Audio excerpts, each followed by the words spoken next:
আসসালামু আলাইকুম, কেমন আছেন সবাই? বাসা থেকে 6 নাম্বার যাচ্ছি ছোট বোন ওনাদের বাসায়।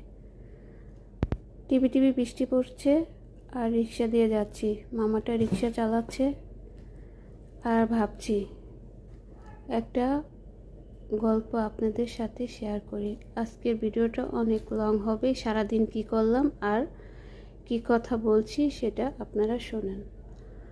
এই যে মামাটাকে দেখছেন, সে ইনকাম করে বাসায় যাবে, সংসারে যা আছে সব কেনাকাটা করবে, রান্না বাড়া করবে, তখন খাবে।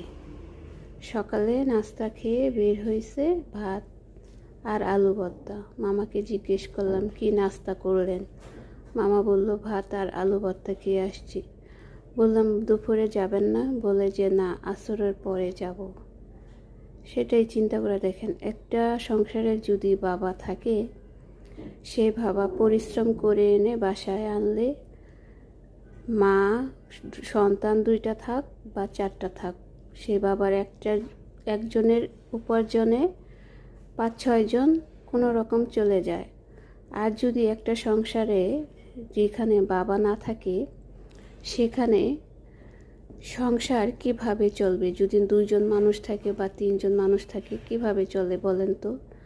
আর যদি সেই মাটা যদি ওই 5টা সন্তানকে সে একা হাতে বাবা ছাড়া মানুষ করে, তখন সে মাটার কি পরিশ্রম হতে পারে আপনি চিন্তা করে দেখেন তো।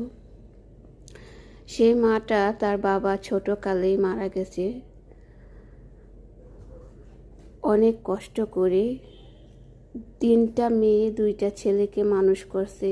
যে তার নিজে চিন্তা ভাবনা করে নাই, তার শখ আহ্লাদ পূরণ করেনি, অনেক বড় করছে। শুধু সে চিন্তা করছে যে কিভাবে মানুষের মতন মানুষ বানানো যায়, আমার সন্তানকে কিভাবে ভালো পজিশনে নেওয়া যায় আমাদের সন্তানকে। সে তার কোনো অন্য দিক দিয়ে কোনো চিন্তা ভাবনা আসে নাই।